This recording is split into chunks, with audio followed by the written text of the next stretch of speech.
ассалому алайкум шунавандаҳои гиромӣ. гуфторамонро аз силсилаи хониши адабӣ оғоз менамоем.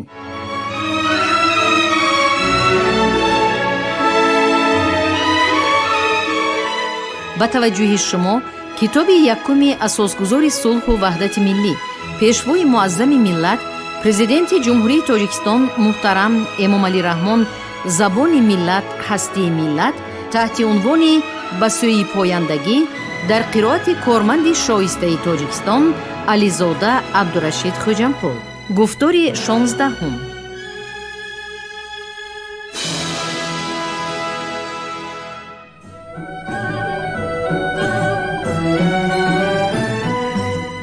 نشر اثر دوجلده پیشوای ملت امامعلی رحمان زبان ملت هستی ملت را تحول بنیادی در جاده علم زبانشناسی معاصر تاجیک ارزیابی نمودن به مورد است. قسم یکمی اثر از باب دوره‌بندی تاریخی زبان تاجیکی آغاز گردیده بابهای سرگذشت تاریخی واژه تاجیک و زبان تاجیکی، زبان ما در دوره استیلای عرب و نخستین سلاله های ایرانی تبار، زبان نوشتاری تاجیکی دوره آغازین، دوره بالندگی و شکوفایی زبان تاجیکی و گسترش زبان تاجیکی به صفت زبان بین المللی را در بر می‌گیرد.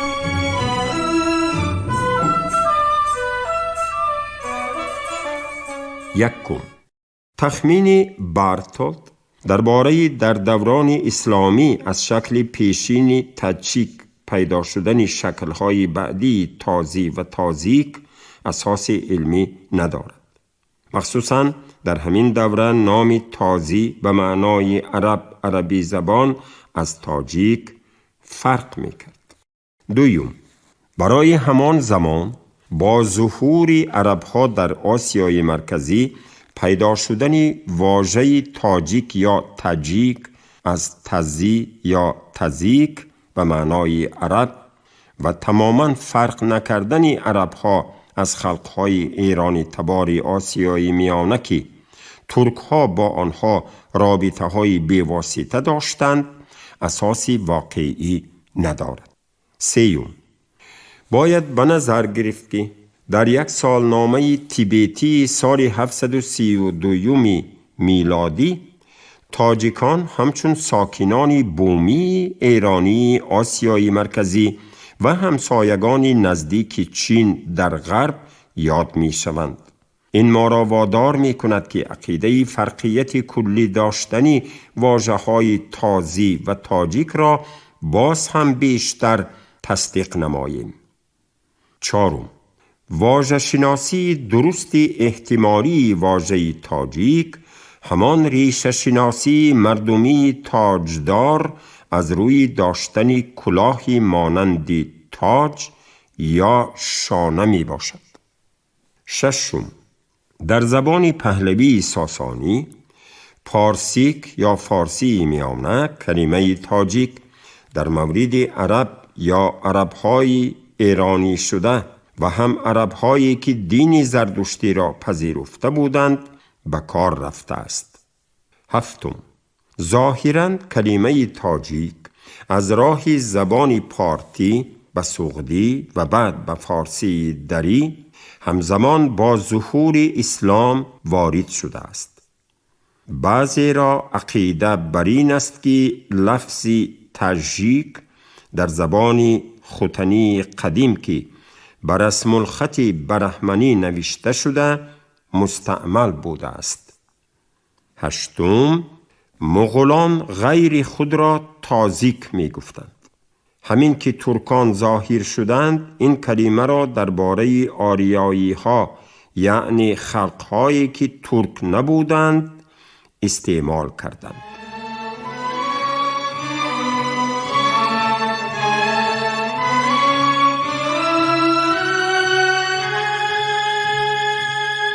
در خلاصه خاطر رسان می نماییم که مناسبت مرادفی واژه‌هایی که در بالا ذکرشان رفت و بعضی لفظهای دیگری که در این بخش از آنها بحث نشد از لحاظ تاریخ پیدایش، جغرافیای استعمال و طور کار بست البته یکسان نیست. از این واژه ها قدیمترین و اصیلترین واژه تاج ایرانی است که زمینه مشخصی ایرانی دارد و در قطار این کلمه ها سرسلسله می باشد. واژه های دیگر با احتمال قوی دیرتر در محیط و زمانهای مختلف عرضی وجود کرده اند و ظاهراً نامهایی می باشند که اطرافیان در گوشه و کنار قلمرو زبان تاجیکی فارسی در شرایط گوناگون به فارسی زبانان ایرانی تبار دادند.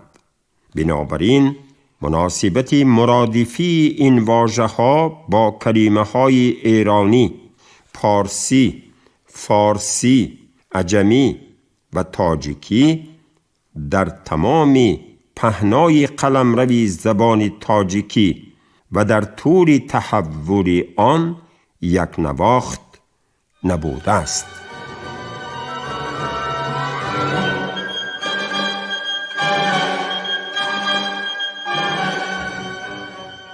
زیر فصل سیوم، خاستگاه و میهن زبان تاجیکی.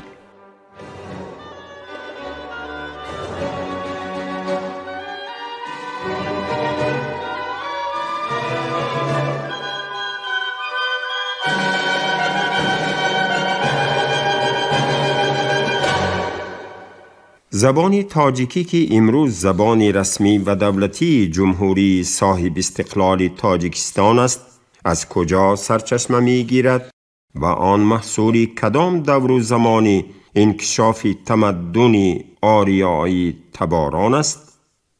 برای تا اندازه روشنی انداختن به این مسئله ما باید پیش از همه این نکته را در نظر داشته باشیم که زبان مادری ما امروز در 3 کشوری هم زبان و هم فرهنگ تاجیکستان و ایران و افغانستان به صفت زبان رسمی با نامهای تاجیکی، فارسی و دری عمل می کند.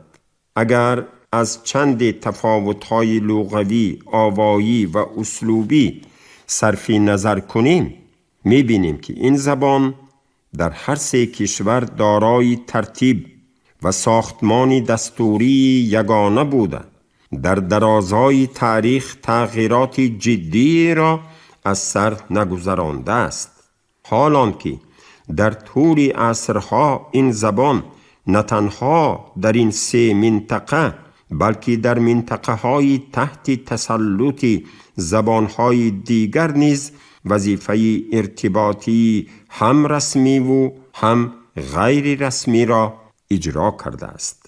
نباید این نکته را هم فراموش کنیم که در طول این مدت این زبان با چندین زبانهای دنیا از قبیل یونانی و لاتینی، عربی و ترکی و مغولی، روسی و انگلیسی و فرانسوی در ارتباط بوده. در این مبارزه طولانی برای بقای خیش اگر گاهی شکست خورده ولی هرگز مغلوب نگشته است. حالان که طی این مدت صدها زبانهای دیگر با صاحبان خود از بین رفته جای خود را به زبانهای تواناتری واگذاشتند. این مبارزه برای نگاه داشتن اصالت و پاکی خود در برابر سیل واژگان زبانهای بیگانه و حتی در زیر اطاعت بعضی آنها یونانی، عربی، روسی قرار گرفتن آن در بسیار مورد باعث ماندگاری ملت تاجیک بوده است.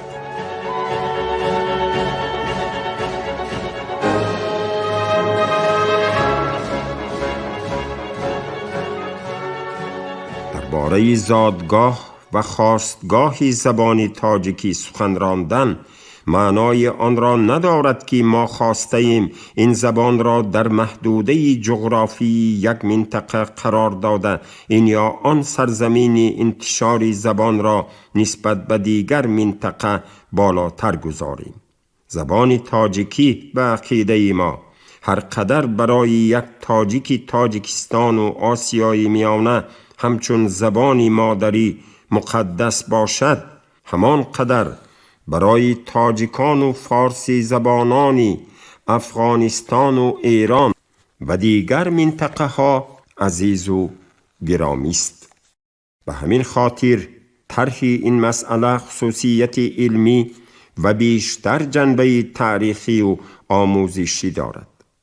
با وجود مسئله های زیادی بحث‌انگیز در تاریخ زبان ما، چیزی از همه روشن و بی بحث محبت مردم به زبان مادری خویش است. این احساس مخصوصاً در زمان سامانیان که دوران اوج و بالندگی زبان تاجیکی فارسی دری به حساب می رود خیلی بلند است.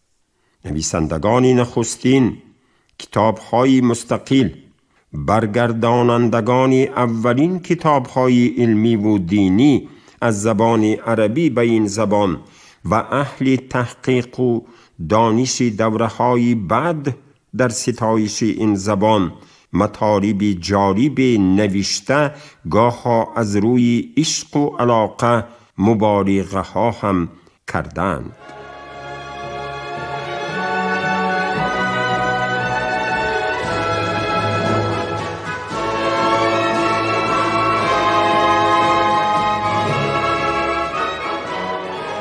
مسئله خواستگاه زبان ما در فرهنگ و لغتنامه ها و منبع های گوناگون مورد بررسی قرار گرفته است. مثلا امروز این سخنان معروف است که زبان فارسی دری زبان اهل بهشت است و ملائک آسمان چهارم به لغت فارسی دری تکلم کنند. بعضی ها نوشتند که مردمان درگاه کیان بدان فارسی دری امام علی رحمان متکلم بودند. همچنین آوردند که اولین کسی که به فارسی دری سخن گفت کیومرث بود و یا اولین کسی که به فارسی نوشت بیوراسپ بیوراسپ پسری ونداسپ معروف به ضحاک ماردوشی شاهنامه فردوسی است. در مقدمه تفسیر طبری که در زمان منصور ابن نوح سامانی به فارسی ترجمه شد آمده است و دیگر این بود که این زبان پارسی از قدیم باز دانستند. از روزگار آدم تا روزگار اسماعیل پیغمبر همه پیغمبران و ملوکان روی زمین به پارسی سخن گفتندی و اول کسی که سخن گفت به زبان تازی اسماعیل پیغمبر بود و اینجا بدین ناحیت زبان پارسی است و ملوکان این جانب ملوک عجمند.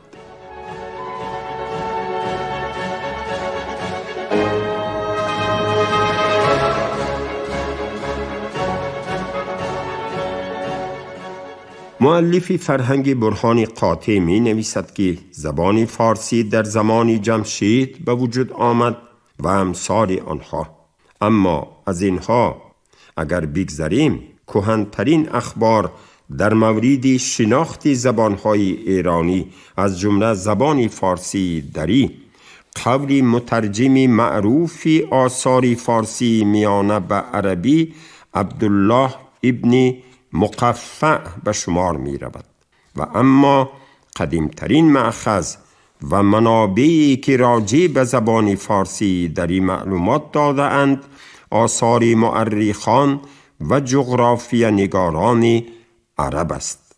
معتبرترین آنها 3 کتاب زیرین است که به شکل و تفسیرهای گوناگون در تألیفات مؤلفان بعدی نقل شده اند. یکم کتاب الفهرست ابن ندیم تألیف ابوالفرج محمد اسحاق ابن یعقوب ندیم وراق، وفاتش 1007. دوم مفاتیح العلوم اثر ابو عبدالله محمد ابن احمد ابن یوسف کاتب خوارزمی، وفاتش 1009. سیوم احسن التقاسیم فی معرفت الاقالیم، کتاب شمس الدین ابو عبدالله ابن محمد ابن احمد مقدیسی معروف به بشار، وفاتش 1002.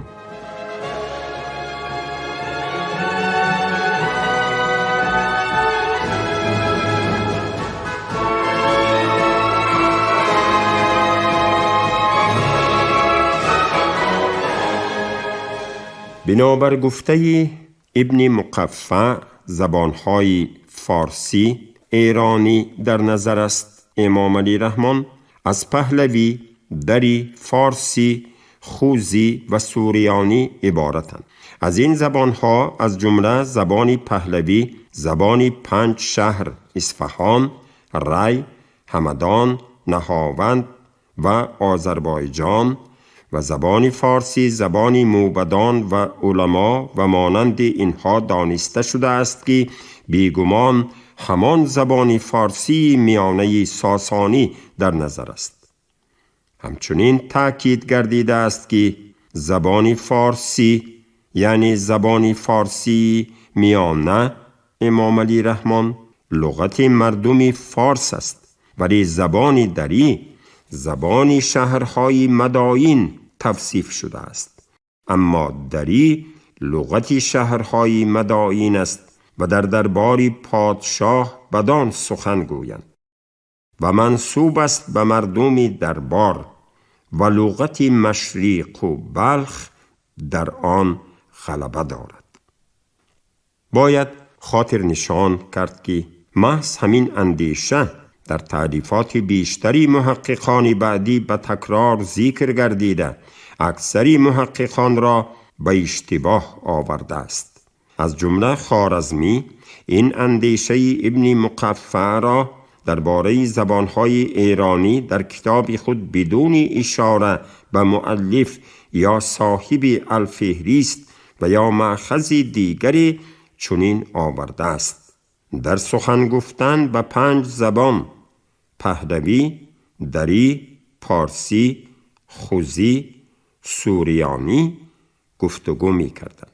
اما پهلوی زبانی بوده که پادشاهان در مجلس خود به آن سخن گفت و آن زبان منسوب به پهله است و پهله نام 5 ولایت اصفهان، ری، همدان، نهاوند و آذربایجان می باشد.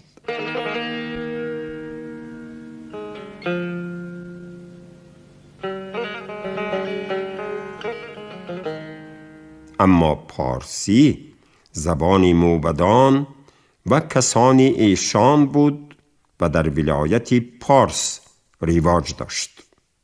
اما دری زبان شهرهای مدائن است و درباریان شاه به آن زبان گفتگو می کردند و آن منسوب به درگاه شاه یعنی مردم پایتخت است و از میان زبانهای مردم شرق غالب اهل بلخ به آن سخن می گویند.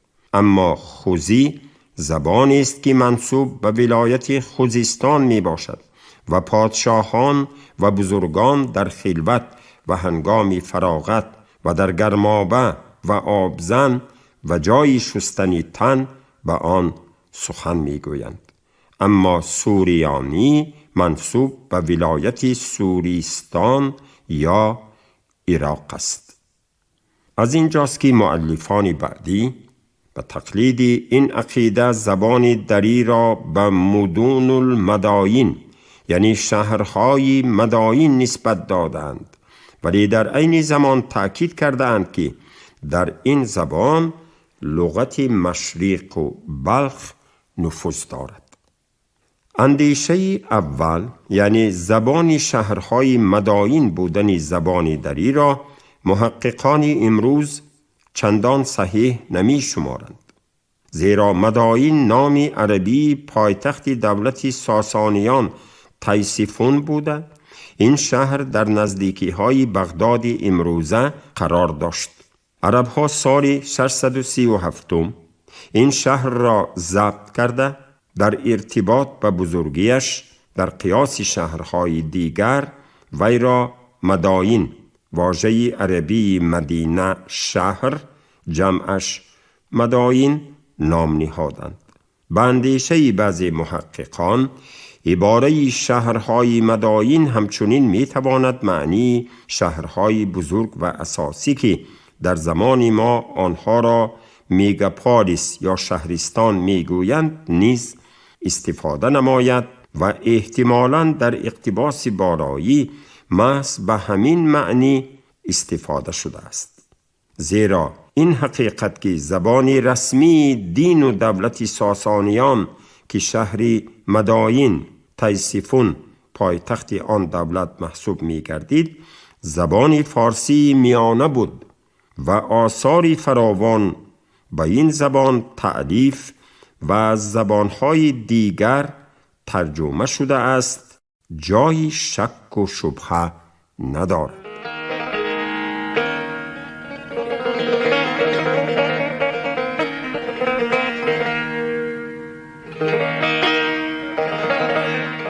علاوه بر این، چنان که قبلا اشاره رفت، خود ابن مقفع از بهترین دانندگان و مترجمان آثار فارسی میانه به عربی محسوب می گردد و در خصوص تألیف اثر به زبان فارسی دری در مدائین تا گسترش اسلام و در عصرهای اول اسلامیت هنوز کمترین معلومات یا اطلاعات به دست نآمده است.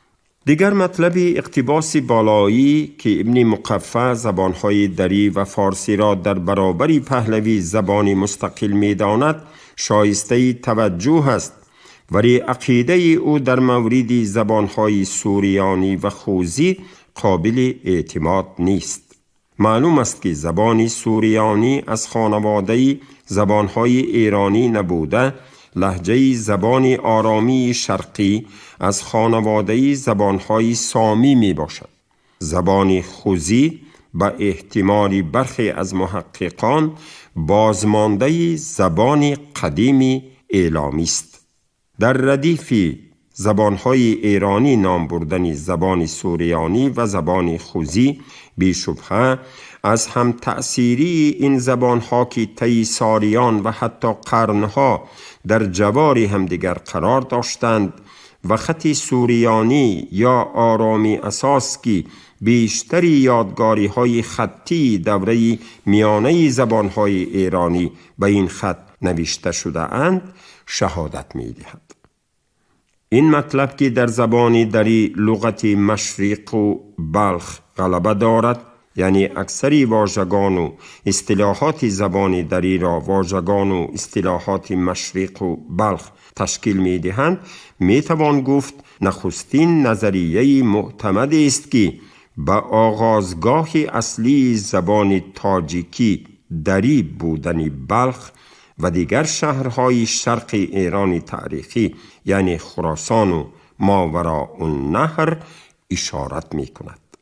محمد خوارزمی در مفاتیح العلوم خود در خصوص زبان دری طور پیشتر گفتیم عین همین گفته ابن مقفع را با عبارت دیگر شرح می دهد.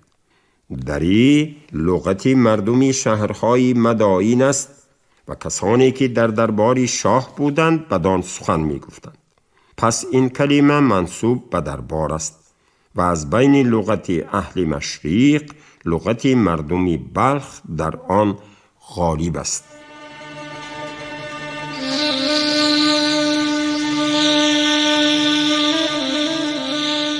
چنان که می‌بینیم در بیشتری نوشته ها زبان دری زبان شهرهای مدائین و درباریان شاه توصیف گردیده است.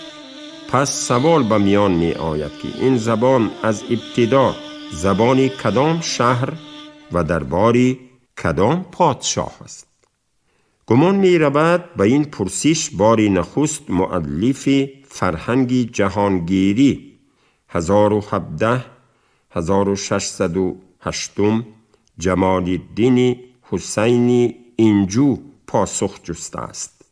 این مؤلف و من بعد با اقتباس از او مؤلفان فرهنگ و لغتنامه های برهان قاطع 1062 1652 هفت قلزم 1815 فرهنگ آنندراج 1304 1926 غیاث اللغات 1242 1827 و دیگر مؤلفان و محققان بعدی درباره چگونگی پیدایش زبان دری همه به یک عبارت روایت زیرین را نقل کردند.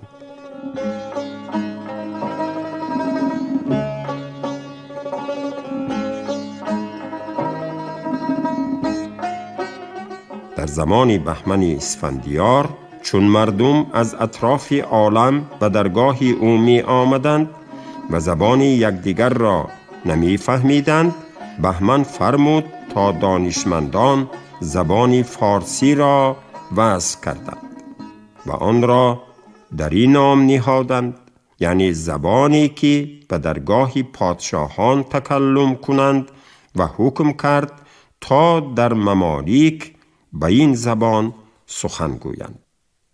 از این روایت دو نتیجه بیرون می آید.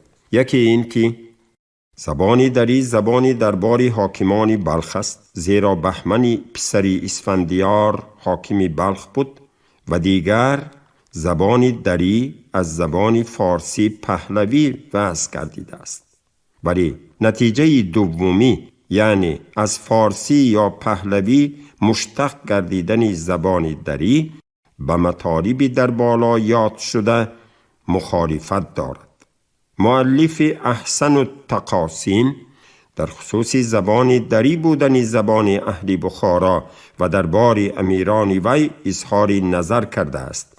این زبان یعنی زبان اهل بخارا امام علی رحمان دری می باشد و از آن روی این گونه زبان را دری نامند که نامه های شاهان بدان نوشته می شود و به وی می رسد و از ریشه در ساخته شده، زیرا که زبانی است که درباریان بدان گفتگو می دارند. مؤلف برهان قاطع 1062 1652 همچنین زبان دری را به شهرهای بلخ و بخارا و بدخشان و مرو نسبت می دهد. گویند لغت ساکنان چند شهر بوده است که آن بلخ و بخارا و بدخشان و مرو است. صاحب فرهنگ رشیدی 1064 1654 عبدالرشید تتوی نیز همین اندیشه را در خصوص زبان دری بودن زبان اهل بلخ و مرو و بخارا یادآور شده است و بعضی گفتند که آن یعنی زبان دری امام علی رحمان زبان بلخ بامی و مروی شاهجان و بخاراست. چنان که به مشاهده می رسد در اکثر مطالب یاد شده محققان و لغت نگاران پیشین زبان دری زبان شهرهای بلخ، مرو و بخارا دانسته شده است که ابتدا از شرق ایران تاریخی ظهور کردن این زبان را تأیید می نماید.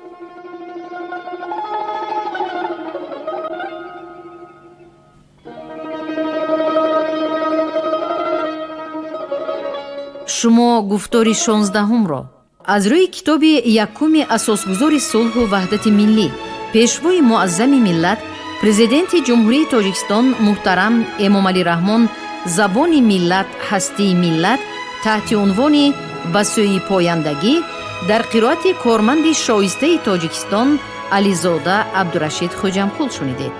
کارگردان شیرعلی نزلی، صدابردار نگینه خیرالله.